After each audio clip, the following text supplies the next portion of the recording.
Hey, kia ora, Helen Brahms here, coming to you live from Sun City in Arizona. Hope you're all having a super fantastic, sparkling Magic Monday. How has your Magic Monday been? What did you get to laugh about today? Remember this morning what did we talk about this morning? Hang on, one moment. Where did my notebook go? Oh, there it is. I have so much work on my desk that I've got done today, so let's see. Oh yeah, sharing funny stories. So, did you get to share some funny stories with people this morning? Laughter is great, and the magic of telling the stories, especially when they give you a good laugh, is that it's the magic of the laughter. So the magic of the storytelling leads to the magic of the laughter, which leads you to having a magical day. So, did you get any find somebody to share some funny stories with today? Have some good laughs with? It's definitely been a very magical day here today. So before I tell you about my day, which basically my day was nonstop. It was productivity the entire day. I just finished doing work about an hour ago. No, an hour ago? No. Hang on, it's 7 o'clock now? Darn. Okay, so I just finished doing some work about 30 minutes ago. I still have to take Zephyr for a walk, so as soon as I am done with this live, I'm going to go get changed, and then we're going to go out for our evening stroll. She is, I think, up on the dashboard. The curtain's closed, and I think she might be sitting behind it. But anyway, so I had an extremely productive day today. I also had a lot of creativity going on and was writing down creative ideas as I was going. Thoughts just kept popping into my head throughout the day. I was trying to push them aside so I could concentrate on what I was doing, but of course, if you're a creative person, you know that doesn't quite work very well. They just come up when they come up. And now I have something in my eye. I'm sorry. Okay, so genealogy and history. So we're going to look at some of the times in history that occurred today, April the 19th, based on the year. And in your genealogy, do you have any personal connections to these through your ancestors? So let's have a look at this. In 1770, that way back. In 1770, on this day today, the British explorer Captain James Cook first sighted Australia. He didn't discover Australia. He actually, I think it was Christopher Columbus. Hang on. Oh, I've got to remember my history now. I will figure that one out. I have a feeling that he wasn't the first one to discover Australia. He first sighted it on this day in 1770. I think that was around the same time that he also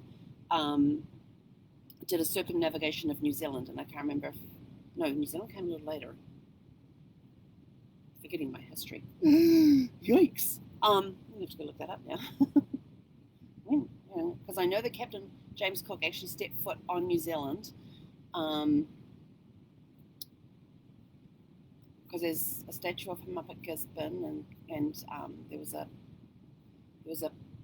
point in New Zealand that is named after one of his ship hands that first sighted land. I'm going to have to go look that one up, and I will report back to you on that one. So in 1770, the British explorer Captain James Cook first sights Australia. Do you have, through your ancestry, do you have any connections to Captain James Cook? There you go.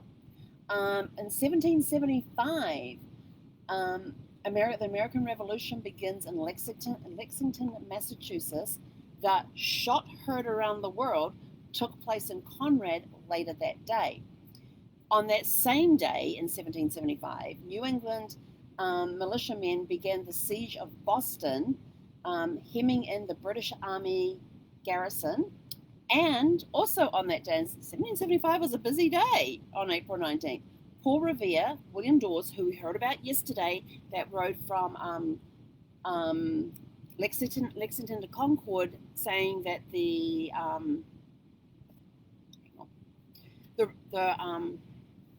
what did they yell out? Hang on, I have it written down here. They were riding from Charlestown to Lexington, warning the regulars are coming.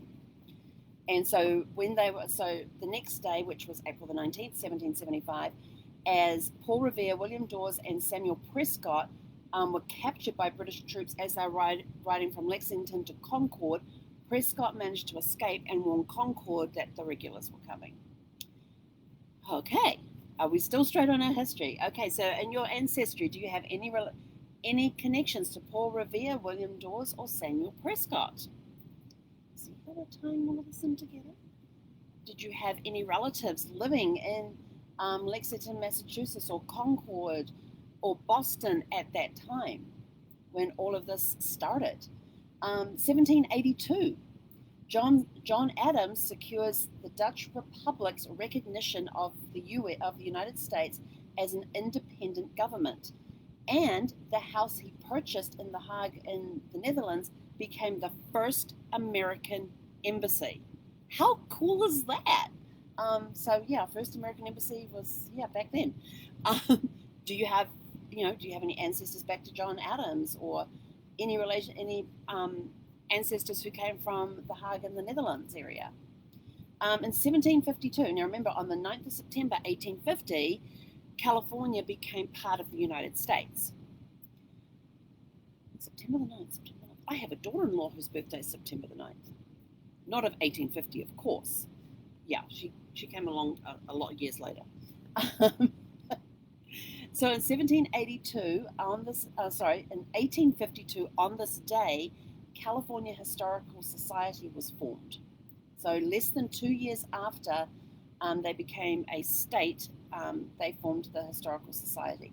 And historical societies are really, really cool places because they have a lot of local information. So if you have ancestors that came from a specific area, contact the local historical society because they have a lot of information there.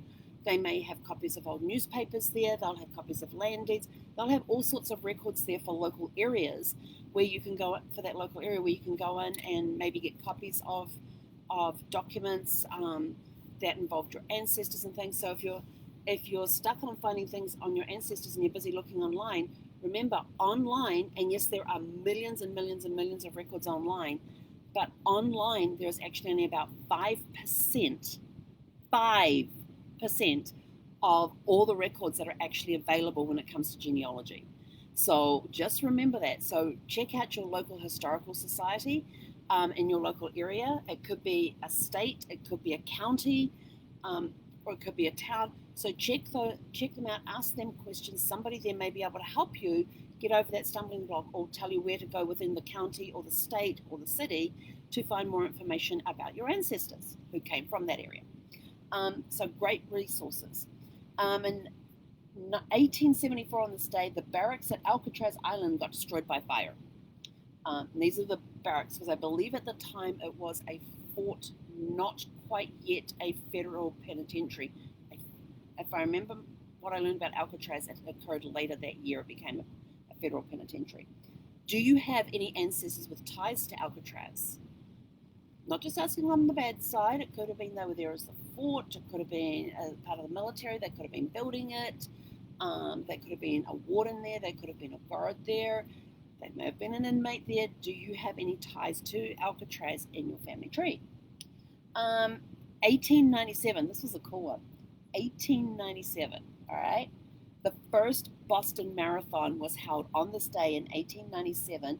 It is the world's oldest marathon, and it was inspired by the success of the first marathon at the 1896 Summer Olympics. I thought that was pretty cool. So, in your ancestry, or maybe even you yourself, do you have anybody who has run in your ancestry line who has run the Boston Marathon? Maybe you yourself have run the Boston Marathon. Take notes of these stories, write them down for future generations. And then on this day in 1910, Halley's Comet was first spotted in the sky. Okay, so it's the 19th of April. So Halley's Comet was first spotted in the sky with the naked eye in 1910. That comet is a very significant comet, especially if you are a Mark Twain fan, because in November 1835 is when Mark Twain, or Samuel L. Clemens, was born, and he was born as Halley's Comet was in the sky. He then said in 1909, he made the quote that he came in on Halley's Comet, and wouldn't it be good to go out next year on Halley's Comet? And it would be very disappointing if that didn't happen. He actually passed from a heart attack on April 21st, so 2 days after it was first seen in the sky. The 20th, it was the brightest in the sky, And then on the 21st in 1910 is when Mark Twain actually passed away. And another piece of trivia about that, it was 100 years later, after his death on April 21st, 1910, fast forward 100 years to April 21st, 2010, is when his autobiography was released, because he stated in his will he did not want his biography published while he was alive. They had to wait until the 100th anniversary of his passing before they published it, because he wanted to make sure that anybody he mentioned in his autobiography was dead. That way there was no ramifications back on him. He didn't have anybody who was mentioned in the book that could come back and rebuke anything that was in there. Well, that's a very smart thing to do. So, so do you have any ties to either somebody being born or passing when Halley's Comet was in the sky? Do you have any ties to anybody who is in your ancestry who may have written a paper or documented something about seeing Halley's Comet in the sky, maybe a diary or a newspaper article, a magazine article, that sort of thing? Do you have any ties to Samuel L. Clemens? There's another one. So there's lots of things there just in between 1770 and 1910, just a few things I pulled out about, looking back in history at these events and what personal connections do you have with those events in time through your family tree. And I love finding out events that's happened that I may have had ancestors participate in, witness, being part of, or being the person who they were actually talking about. So, for example, Captain James Cook. Do you have any connections to Captain James Cook? Wouldn't it be fascinating if you did, and you could go learn some more about James Cook and about his endeavors, learn a bit more about his personal life, about who the man he was and all of that, and see if any traits that he has passed down through the generations to where you are today. Because lots of sort of fun things. There are certain traits that do get passed down through generations. There's your genetic traits, but there's also other traits that get passed down as well. For my family, it is a sense of service. If you go back through my father's side, my mum was a nurse, my dad was a fireman and then a policeman. I myself have served in the Royal New Zealand Air Force. My grandmother was a Women's Auxiliary Air Force during World War II. Her brothers and my grandfather's brothers, including my grandfather, fought in World War II. My great-grandfather, my paternal grandfather's father, was a captain in World War I. He later on became a gunsmith, and I believe he was also involved in World War II as well. So I have that sense of service throughout my family tree, and that's where it come down through the line. So what traits do you have in your family tree? You can always go find out, because there was a time where, which grandfather was that? My third great-grandfather ended up being a bookbinder, but his dad was a jeweler, either a jeweler or he was an agent. But we suspect that my fourth great-grandfather was actually an agent who would go on the ships to the east to buy jewelry and then bring it back to England. And my grandfather did not follow in his footsteps. He became a bookbinder, and we found out that his mother remarried to the guy who lived next door, who was a bookbinder, and so my third great-grandfather picked up the skills for bookbinding because of that, because his father was no longer in the picture. We're trying to find out what happened to my fourth great-grandfather. But William Eakins is a very common name. It's like looking for John Smith, especially around that time. In my tree, and just on the Eakins side, you've got George, William, Thomas, John, and James are the 5 most common names that have occurred in the Eakins family during the 1800s. And going and looking for those is like looking for a needle in a haystack at times. I had to go through 181 John Eakins in a 3-year period that were born in a particular area in England to find the one that fitted in my tree. It took me 3 or 4 years to figure it out.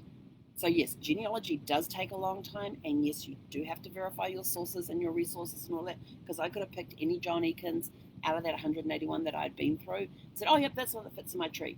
But that's where my tree would have taken a turn and gone in the wrong direction, because his parents would have been listed on a census, and we would have ended up in another realm somewhere. So finding the one that fits into the tree can take time. Totally get that. I love it. Anyway, so let us know in the comments below if you got to have some laughter today, if you got some funny stories, if you watched a funny video, if you know that you have family connections already to Captain James Cook. Let's see, who else did I mention today? The American Revolution, Paul Reeve, William Dawes, Samuel Prescott, John Adams, Alcatraz, the Boston Marathon. If you know that you have connections to those, let us know in the comments below. We'd love to hear about those connections. So that's it from me. I'm off to go get changed and go walk the pup, and we will catch you guys tomorrow for Tune Up Tuesday. So have a super fantastic sparkling evening. Hekonara.